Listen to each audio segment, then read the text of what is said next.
Entre as margens do rio Ganges e os campos crematórios da Índia, habita um dos grupos mais controversos e incompreendidos do mundo espiritual, os agoris. Parte do vasto e complexo universo do hinduísmo, esses ascetas representam uma forma extrema de desapego, devoção e desafio à dualidade moral. Os agoris são uma pequena seita tântrica que seguem a divindade hindu Shiva, especialmente em sua forma mais destruidora e transcendental, conhecida como Bhairava. Para eles, a transcendência se conquista ao ultrapassar todos os limites daquilo que é considerado puro ou impuro, radicados principalmente na região de Varanasi, às margens do Ganges, menos a cidade mais sagrada do hinduísmo. Os agoris vivem próximos aos ghetes onde os corpos são cremados. É lá que encontram não apenas meditação, mas também matéria-prima para seus rituais. A origem dos agoris remonta a centenas de anos.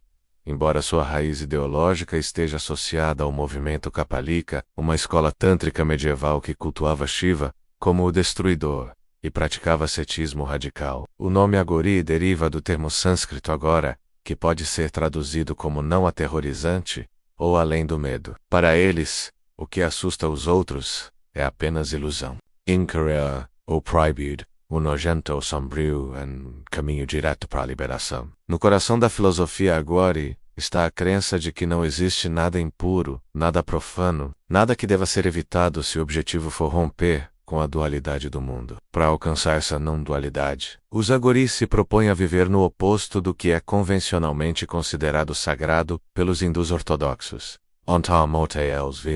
Onde a repulsa vem o ego sendo desafiado. Vestem-se com trapos, ou muitas vezes, Parmanasam News, uma prática conhecida como Digambara, simbolizando o desapego total, as posses, a vergonha e a vaidade. Muitos deles cobrem seus corpos com as cinzas dos mortos, retiradas dos próprios crematórios. Esse ato representa a aceitação da impermanência da vida e a comunhão com a morte como parte do ciclo divino. Frequentemente, os agoris são vistos meditando sentados sobre peles de animais, ou mesmo sobre restos humanos, como caveiras. Esses objetos não são tratados com morbidez, mas com reverência, como símbolos do transitório. A caveira humana é um dos principais objetos sagrados do agori. Usada como recipiente para beber ou comer, ela representa a aniquilação do ego e a humildade extrema diante da existência. As práticas dos agoris frequentemente envolvem rituais em locais que a maioria considera inóspitos,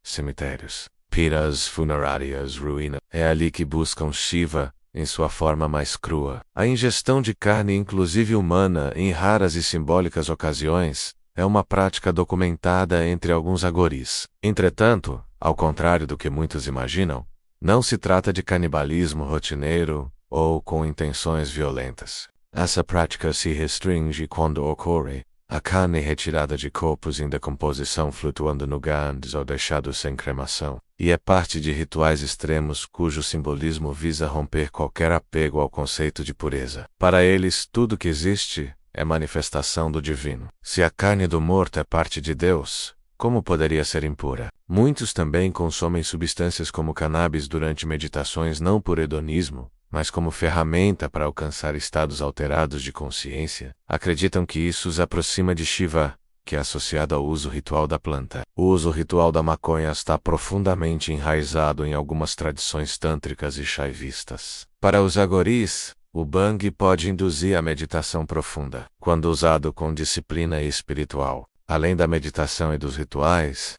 os agoris cultivam o desapego extremo. Não possuem moradia fixa, não acumulam nada. Muitos sequer guardam alimentos, vivendo do que encontram ou recebem. Esse despojamento radical também se manifesta na recusa em manter vínculos sociais tradicionais. Não se casam, não têm filhos, não criam raízes. São, por essência, andarilhos da impermanência. A iniciação agori é um processo rigoroso. O aspirante deve romper com todas as suas amarras emocionais, sociais e familiares. É comum que vivam por anos isolados, em treinamento intenso com um guru. Esse processo inclui dormir em crematórios, realizar rehuns prolongados, confrontar o medo da morte e da escuridão, e meditar entre corpos em decomposição. Cada etapa tem uma razão. Romper com o ego. Os agoris também seguem o princípio da unidade. Não há diferença entre o divino e o profano, entre o prazer e o sofrimento, entre a vida e a morte. Tudo é Shiva, para eles. É o Deus que destrói não para punir, mas para libertar. Toda destruição é uma porta para o novo. E quem busca a verdade absoluta deve estar disposto a atravessar o fogo do horror humano. Eles não buscam discípulos, fama ou reconhecimento. São avessos à mídia e raramente falam com forasteiros, embora, em tempos modernos, alguns permitam entrevistas para desmistificar mal-entendidos. O estilo de vida Agori é incompreensível para a maioria dos hindus. Muitos rejeitam como impuros, Lucas ou. Ainda assim, há um temor sagrado envolto em sua figura. Em Varanasi, é comum ver moradores prestando respeitos silenciosos a eles, menos com medo, curiosidade ou reverência. Alguns creem que os agoris têm poderes espirituais extraordinários. Rezam, jejuam, meditam por horas e vivem do mínimo. A austeridade de sua vida é comparável à de monges em tradições ocidentais. Embora seus métodos sejam mais radicais e desafiadores, antropólogos e estudiosos que estudaram os agoris enfatizam que suas práticas simbólicas não devem ser entendidas literalmente. O objetivo não é a morbidez, mas a transcendência. Há quem os acuse de charlatanismo ou de profanar cadáveres de forma irresponsável, mas tais práticas, se existem, são raríssimas e não representam o cerne da filosofia agori autêntica. Alguns relatos históricos sugerem que os agoris surgiram como forma de contestar o sistema de castas. Ao tocar o intocável, ao consumir o que é proibido, desafiam a rigidez do sistema social. Para os hindus ortodoxos, o contato com cadáveres e excrementos representa impureza máxima. Para os agoris, é justamente aí que está a porta para o verdadeiro despertar. Essa lógica paradoxal é o que torna sua espiritualidade tão desafiadora.